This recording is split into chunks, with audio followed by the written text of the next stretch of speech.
Hello friends, welcome back to my channel. मैं ममता दिल से स्वागत करती हूँ आपका अपने चैनल में। कैसे हैं आप लोग? मैं तो बहुत ठीक हूँ। आशा करती हूँ आप लोग भी बहुत ठीक होंगे। तो मैं सुबह के नाश्ते की तैयारी कर रही थी क्योंकि मुझे सुबह बनाना था मूंग दाल का चीला। तो मैंने उसको धुल के अच्छी तरीके से भिगो दिया था। और फिर ये है दही, जो मैंने पैकेट की दही मंगाई थी उसे भी खाली करना था। रात में कुछ ऐसे काम होते हैं जिन्हें निपटा के सो तो अच्छा रहता है। एक तो सबसे बड़ा काम ये सोच के सोना होता है कि सुबह हम नाश्ते में क्या बनाएंगे। ये अगर सोच के और उसकी तैयारी करके सो जाओ तो सुबह थोड़ा आराम रहता है। ये ज़्यादा झंझट नहीं होती कि हम सोचने में कि हमें क्या बनाना है। तो फटाफट बस सुबह उठे और वही बनाने के लिए किचन में घुस जाते हैं। और कल तो ऐसा हमें कुछ नाश्ता बनाना था कि बच्चों का पेट भी पूरा फुल रहे, क्योंकि कल 15 अगस्त है और मेरी बेटी को कल लंच बॉक्स भी नहीं ले जाना है। तो मैंने सोचा मूंग दाल के चीला से अच्छा तो कुछ हो ही नहीं सकता, क्योंकि वो थोड़ा फीलिंग भी होता है। उसको बना दिया जाए तो पेट भी भरा भरा रहता है और एनर्जेटिक भी होता है। वैसे ही मूंग दाल का चीला होता बहुत अच्छा है। और ये देखिए, रात के छोटे मोटे जो काम होते हैं वो तो निकाल करना ही पड़ता है। तो उन्हें करके फिर मैं सोने गई थी और आपसे मिल रही हूँ मैं सुबह। तो सुबह ये पानी गर्म कर रही थी सबको पीने के लिए, तो हम चारों के लिए। इस समय मैं केतली का यूज़ नहीं कर रही हूँ, इलेक्ट्रिक सिर्फ गैस पे ही फटाफट पानी गर्म कर ले रही हूँ, क्योंकि इस समय बहुत ज़्यादा पानी गर्म पिया नहीं जा रहा है, क्योंकि गर्मी बहुत ज़ोर ज़ोर से है।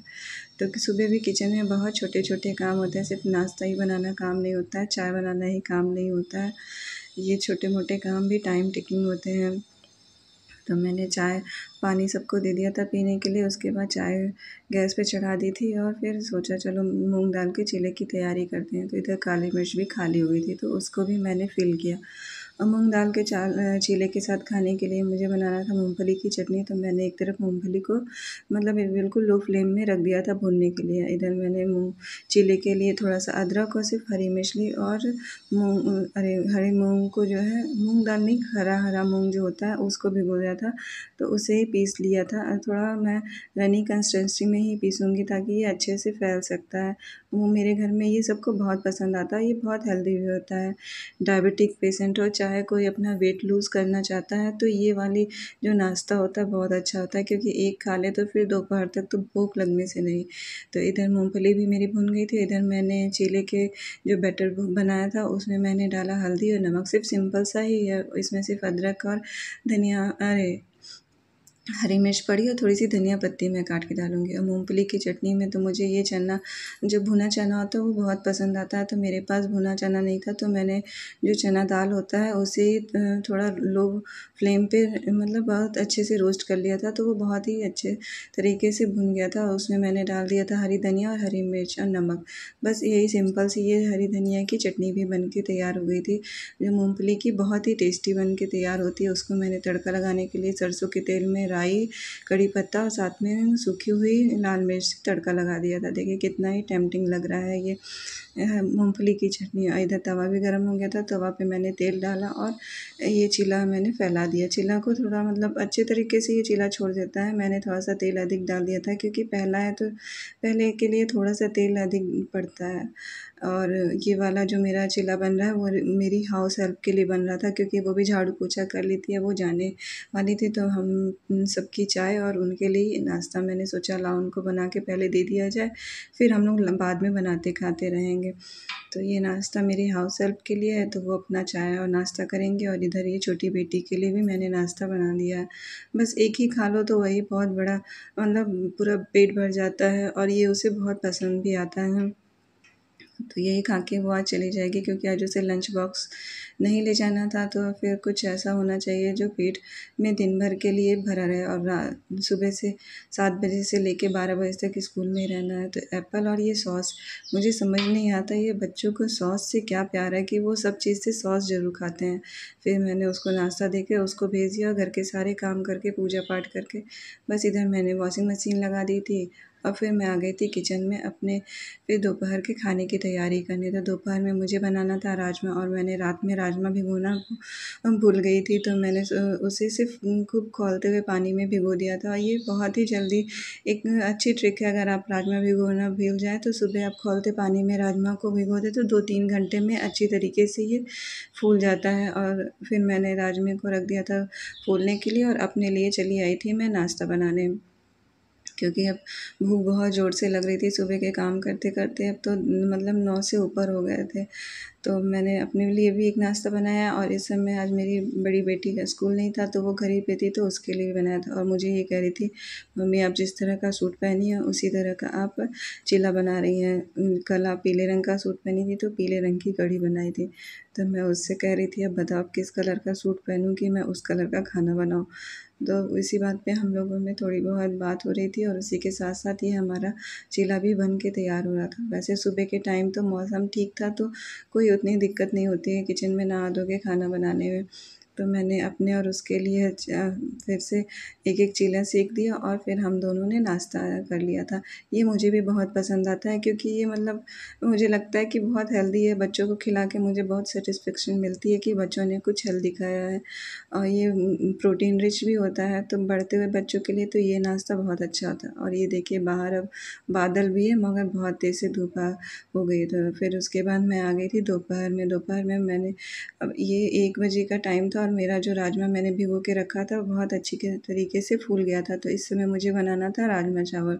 तो राजमे को मैंने खूब अच्छी तरीके से धुल लिया है, उसे फिर मैं कुकर में चढ़ा दूँगी उबलने के लिए, थोड़ा-सा नमक डाल के। और अगर आपको लगे कि आपका राजमा बिल्कुल भी नहीं फूला है तो आप उसमें सिर्फ़ थोड़ा-सा चुटकी भर सोडा डाल दीजिए। राजमा अच्छी तरीके से मतलब गल जाएगा और आपको मतलब बिल्कुल नहीं लगेगा कि आपने उसे भिगोया नहीं था रात भर के लिए। तो मैंने थोड़ा ही राजमा भिगोया था, तो मतलब मेरा राजमा तो बहुत अच्छी तरीके से फूल गया था।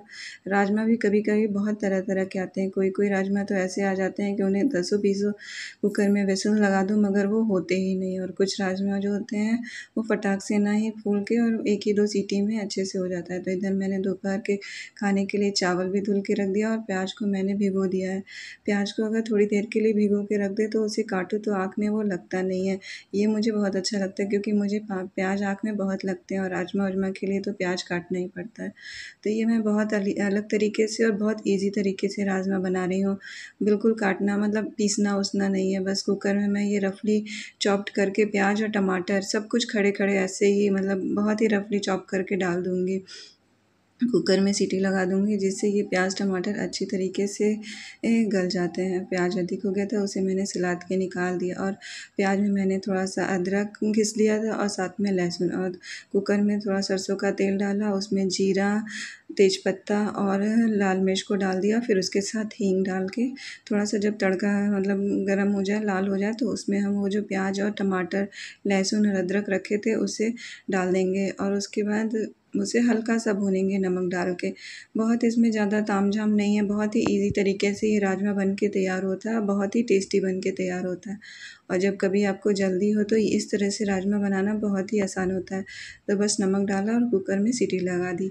और राजमा में मेरे पास राजमा मसाला नहीं था तो मैंने हल्दी लिया है, गरम मसाला लिया है, साथ में थोड़ा-सा चाट मसाला लिया है, थोड़ा-सा आमचूर पाउडर मिला लिया है। बस यही मेरा राजमा मसाला तैयार हो गया है। तो जब तक कुकर सीटी देगा तब तक मैं इधर रायता भी बना लेती हूँ। तो रायता बनाने के लिए मैंने लिया है दही, उसमें मैंने रायता का मसाला और साथ में चीनी और थोड़ा-सा काला नमक डाला।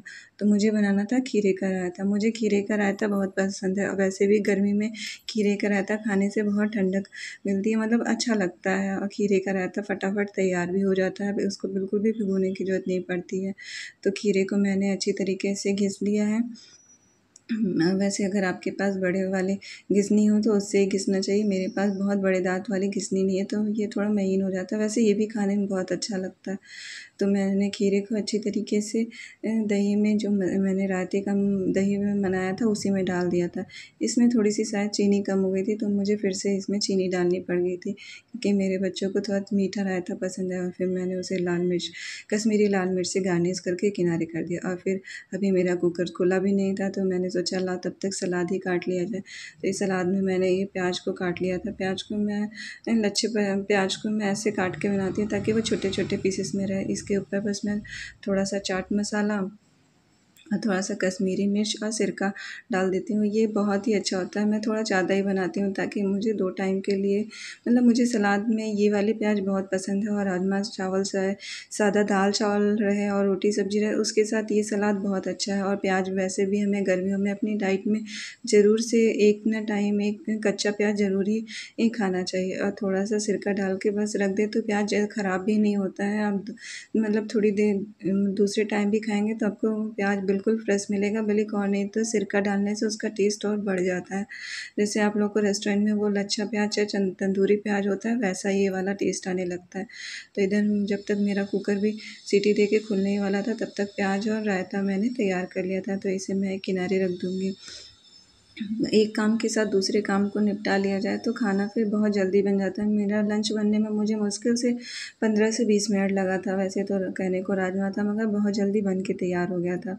तो इधर देखिए प्याज़ और टमाटर कितनी अच्छी तरीके से गल गया था। बस इसे मैं गैस जला लूँगी और फिर से वो जो मैंने मसाला किनारे करके कटोरी में रखा था वो डाल दूँगी और इसे फिर अच्छी तरीके से मतलब भून लेंगे जब तक भूनेंगे जब तक तेल ना छोड़ दे। फिर मैंने इसमें थोड़ा-सा बटर डाला क्योंकि पंजाबी राजमा है तो इसमें तो थोड़ा बटर और घी चलता ही है। फिर अगर आपको ग्रेवी गाढ़ी चाहिए तो आप भी मेरी तरह से थोड़ा-सा राजमा लेके और कुकर में उसको इस तरह से मैश कर सकते हैं। आलू मैशर चाहे मैंने तो ये कलजुल का इस्तेमाल किया है। इससे अगर आप राजमे को अच्छी तरीके से मैश कर देंगे तो ग्रेवी बहुत ही गाढ़ी बन के तैयार होती है। फिर देखिए इधर तेल छोड़ने तक हम टमाटर और प्याज को खूब अच्छी तरीके से भून लेंगे।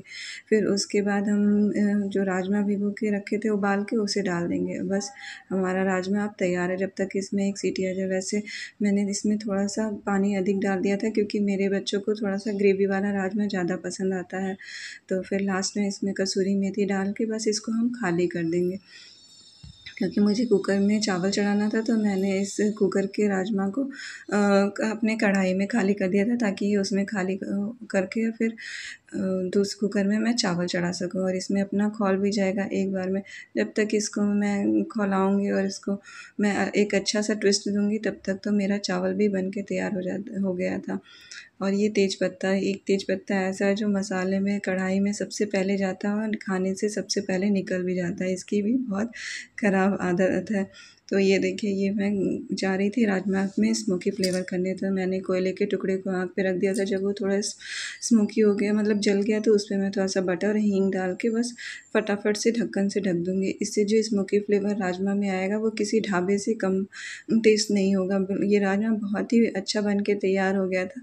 जैसे कि सब लोगों ने दोबारा माँग-माँग के खाया था। तो राजमा में स्मोकी फ्लेवर देने के बाद मैं इधर आ गई थी पापड़ सेकने। तो आज मैंने पापड़ को तला नहीं है, सिर्फ़ तावे पे ऐसे सूखे ही सेक लिया था और गर्मी का जो आलम था वो तो पूछिए नहीं, पसीना से मैं तर-बतर हो गई थी खाना बनाते-बनाते। वैसे ज़्यादा देर नहीं रुकना था, फिर भी किचन में आओ तो गर्मी तो होती है। फिर जब ये ख़त्म हो गया था स्मोक तो मैंने उसे धुल के फिर से रख दिया था। कोयले को दोबारा धुल के मैं रख दूँगी और जब ये सूख जाएगा तो दोबारा यूज़ करने के काम आ जाता है। एक कोयले का टुकड़ा मैं कई बार यूज़ करती हूँ। और फिर चलिए प्लेटिंग स्टार्ट करते हैं। तो प्लेटिंग मैंने चावल से शुरू की थी। तो चावल देखिए थोड़ी देर भिगो के रख दिया जाए 1-2 घंटे पहले तो चावल बहुत ही खिले-खिले बन के तैयार होते हैं। और ये राजमा मेरे पास धनिया पत्ती नहीं था, अगर आपके पास धनिया पत्ती हो तो आप राजमे को धनिया पत्ती से गार्निश कर सकते हैं। रायता तो बहुत ही टेस्टी बन के तैयार हुआ था, फटाफट बनने वाला था रायता था और एक मतलब रायता बहुत ही अच्छा सा बन के तैयार हो गया था। तो हमारी प्लेटिंग बहुत ही अच्छी तरीके से लग गई थी। तो हमने आज दोपहर में लंच किया था राजमा चावल और रायता और साथ में पापड़। तो लंच करने के बाद थोड़ी देर आराम करने के बाद मैं आ गई थी छत पे अपने पौधों को पानी डालने। आजकल मौसम ऐसा हुआ है कि पौधों में पानी डालो तो बारिश हो जाती है और ना डालो तो बारिश ही नहीं होती है। ऊपर बादल थे मगर यही सोच के डाल रही थी कि पता नहीं बारिश होगी कि नहीं होगी, तो मैंने पौधों में पानी डाल दिया। अगर आपके भी पास पौधे हैं तो उन्हें पौधों में पानी डालने में बहुत मज़ा आता है। मुझे तो बहुत अच्छा लगता है इन पौधों के साथ थोड़ा टाइम बिताने में। मतलब अगर आप दिन भर कितना भी मूड ऑफ हो और इनके पास आ जाइए तो आपका भी मूड अच्छा हो जाता है। तो अगर आपको मेरे इस वीडियो में कुछ भी अच्छा लगा हो तो प्लीज़ आप लाइक और सब्सक्राइब ज़रूर करिएगा। मिलती हूँ मैं आपसे नेक्स्ट वाले व्लॉग में। बाय।